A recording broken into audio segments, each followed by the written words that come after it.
Je disais pourquoi j'étais un peu perturbé tout à l'heure, parce que dès le départ, Madame la conseillère exécutive a parlé en disant qu'il y a la maîtrise du foncier, etc. Alors, cette question se pose pour le dossier 56. Et pour lui tout seul. C'est pour ce dossier que nous avons posé la question. Et je vais m'exprimer. Alors, tous les dossiers je suis membre de la commission aménagement de territoire et grands travaux, je dis que tous les dossiers, nous avons voté à l'unanimité, sauf un, le 56, où les voix se sont partagées entre 4 pour et 3 abstentions. Pourquoi?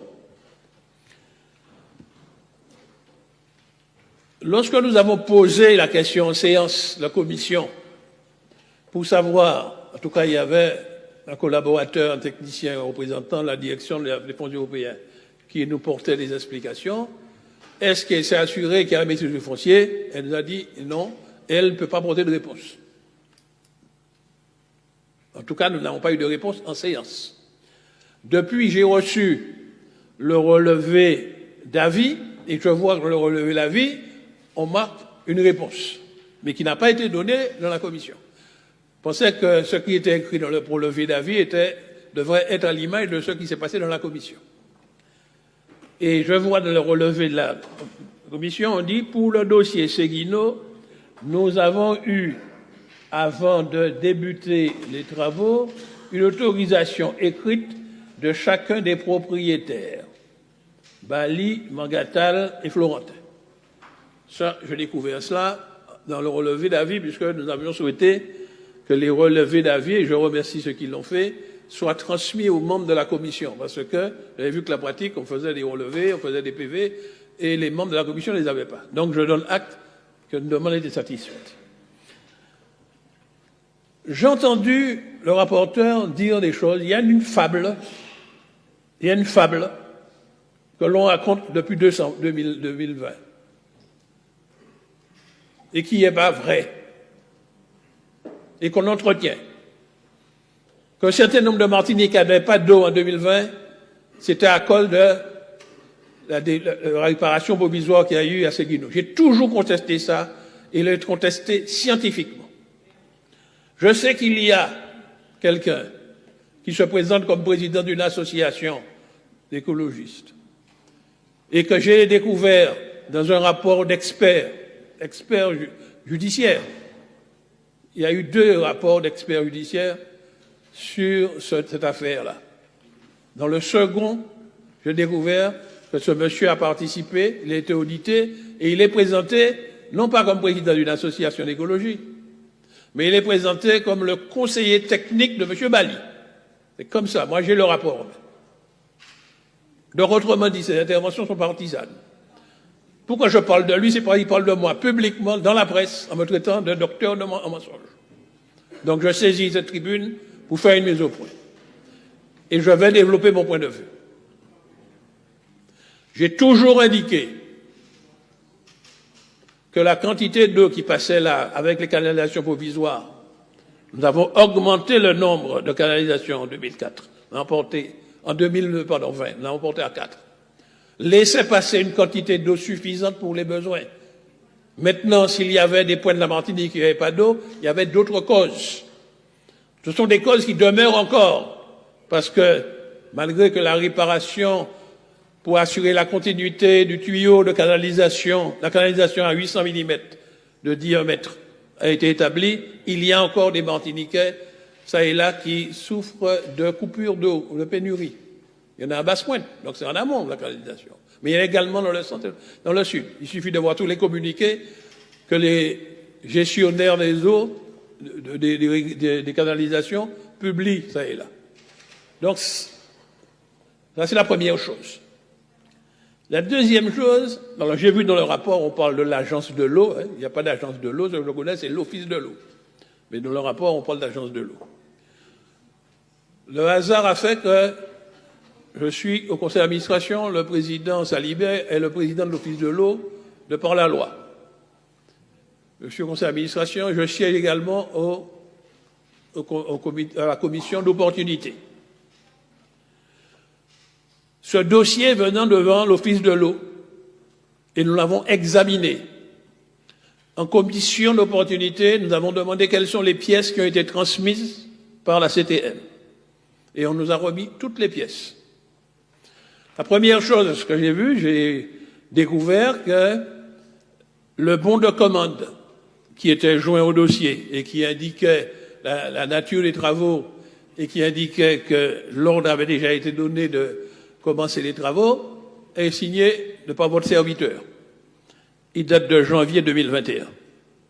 Ça m'a apporté la preuve que le dossier, le projet qui a été réalisé, c'est celui que nous avions conçu et pour lequel nous avions déjà passé commande et qui est un projet qui ne place pas exactement au même endroit que le projet qui avait été réalisé dans les années, au début des années 80. Le tracé. Celui qui a été emporté par un glissement. C'est pas la canalisation qui a provoqué le glissement. Il y a eu un glissement proposé par des pluies diluviennes en 2009 et qui a emporté la canalisation. Ce qui fait que les tentatives de réparation ont eu lieu depuis cette année-là, mais le propriétaire, à plusieurs reprises, a interdit que l'on pénètre sur sa parcelle pour faire les réparations, alors que ce même propriétaire avait, au début des années 80, signé une servitude de passage. Et la servitude de passage donnait le droit d'entrer. Mais propriété privée, il a mis une clôture, impossible d'entrer. C'est pourquoi cette affaire, malgré les tentatives, n'aurait pas abouti jusqu'à présent. Les solutions techniques qui ont été étudiées, l'une d'entre elles, c'était de replacer la canalisation au même endroit. Mais une alternative a été étudiée pour pouvoir placer la canalisation en amont de la zone de glissement, parce que le glissement va repartir à n'importe quel moment. Et je suis allé sur les lieux, c'est ce projet-là qui a été réalisé, que je connais bien. Et je parle sous le contrôle des techniciens, parce que ce sont les mêmes qui vous accompagnent, qui nous accompagnaient déjà à l'époque. Vous savez que le propriétaire réclamait des dédommagements, il est allé au tribunal. Aucun tribunal n'a eu à se prononcer. Et puis vous connaissez de manière rocambolesque un point qui n'était pas inscrit à l'ordre du jour, a fait l'objet d'un vote qui est passé ici avec une courte majorité et qui votait une somme sans que personne puisse expliquer à quoi correspond cette somme. Apparemment, il y a des gens qui savent à quoi ça correspond. Que ce même pseudo-écologie, je l'ai vu donner une interview à un journal France Antilles de la semaine dernière, l'article dans lequel il me prend en partie, il indique, donc il est bien informé, en tout cas plus que l'Assemblée, parce que il n'y a jamais eu de compte-rendu devant l'Assemblée, ici, c'est par les médias qu'on apprend ceci ou on apprend cela. Il indique, je cite mes sources, c'est dans le France Antilles, il indique que les fameux 225 000 euros dont on parle, il sait que ça a été versé, il a plus d'informations que nous, qu'il y a deux parties là-dedans. Il y a 210 000 euros au titre de dédommagement. Je n'ai pas de dédommagement de quoi? Quel tribunal qui a décidé qu'il y avait des dédommagements, qu'il y avait des dégâts? Et puis il y a 15 000 euros pour l'achat de 3 hectares. J'ai découvert ça, j'étais assez surpris parce que je sais que pour acheter un terrain, il faut une délibération de la plénière. Cette question d'achat de terrain n'est jamais venue devant cette plénière. Et vous allez voir, toutes les acquisitions font l'objet d'une délibération. Donc il y avait deux solutions possibles pour avoir la maîtrise du foncier. Soit celle qu'on a utilisée, que l'État, parce que c'était l'État qui à l'époque menait cette affaire avant la décentralisation, qui consistait à faire une servitude. Le fonds reste au propriétaire, mais il y a une servitude de passage, une obligation. Ça correspondait à l'ancien tracé qui était dans le glissement. Ça, c'est la première solution pour avoir la maîtrise du foncier. Ou la seconde possibilité, c'est de faire l'acquisition si on n'a pas de servitude. Nous avions entamé, le président Marie-Jeanne avait entamé une procédure pour l'achat le propriétaire trouvait que c'était insuffisant, les 15 000 euros, parce qu'il voulait plus d'argent, eh bien, il avait engagé la solution de la servitude. Le préfet avait prescrit une enquête publique. L'enquête publique a eu lieu. Plus de 2500 Martiniquais ont fait savoir aux commissaires enquêteurs qui siégeaient à la commune du Lorrain leur avis favorable. Nous avons eu le rapport du commissaire, mais en tout cas jusqu'à juin 2021, nous n'avons pas eu l'arrêté de servitude du préfet qui aurait donné la maîtrise du foncier. Bien. Quand j'ai posé la question d'abord à la commission d'opportunité de ODE, les techniciens qui étaient là nous ont dit, bon, nous n'avons pas de document dans le dossier qui prouve qu'il y a la maîtrise du foncier. Ils ont sollicité les services. Je ne vais pas donner son nom de technicien parce que je ne me fais pas cela en public, mais il y a un document adressé par un technicien dont j'ai copie, puisque en tant qu'administrateur de l'ODE, nous avons eu les renseignements. Que dit ce document? Que la CTM a l'intention, a déjà reçu une simple autorisation de faire les travaux. C'est ce qui est dit également dans le relevé d'avis, l'autorisation de faire les travaux. Mais que pour avoir la maîtrise du foncier, la CTM a l'intention dans le futur de faire l'acquisition. Or, moi, je sais que c'est lorsque l'on fait l'acquisition qu'on a la maîtrise du foncier. Ou bien lorsqu'on a une servitude de passage, on peut assimiler ça à une maîtrise du foncier. Donc, jusqu'au moment où nous parlons, on ne peut pas dire, contrairement à ce que j'ai entendu, que la maîtrise du foncier est assurée. Pourquoi j'insiste sur ça? C'est que j'ai vu plusieurs dossiers de fonds européens rejetés ou différés par d'autres porteurs parce qu'ils ne pouvaient pas porter la preuve dans le dossier tout de suite qu'ils avaient la maîtrise du foncier. On leur a dit, on ajoute votre dossier le temps que vous portez la preuve écrite que vous avez la maîtrise du foncier. Alors moi, ce que je ne comprends pas, ce qu'on oppose à d'autres porteurs de projets, est-ce que c'est parce que la CTM est lui-même gestionnaire des fonds européens, se dispense d'avoir à fournir dans le dossier la preuve qu'il a la maîtrise du foncier.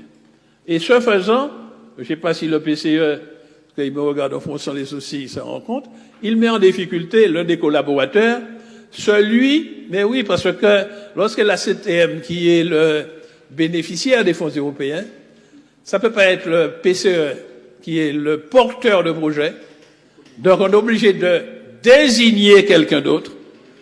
Donc l'usage que nous avons institué, et qui demeure en tout cas, c'est qu'on désigne un collaborateur technique, c'est lui qui porte la responsabilité.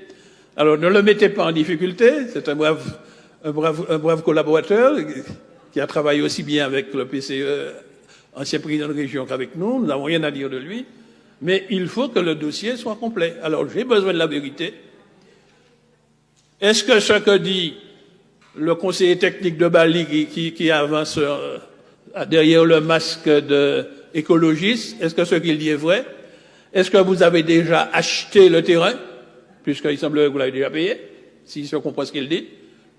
Est-ce que vous pouvez acheter sans que ça fasse l'objet d'une délibération plénière? C'est une question que je pose.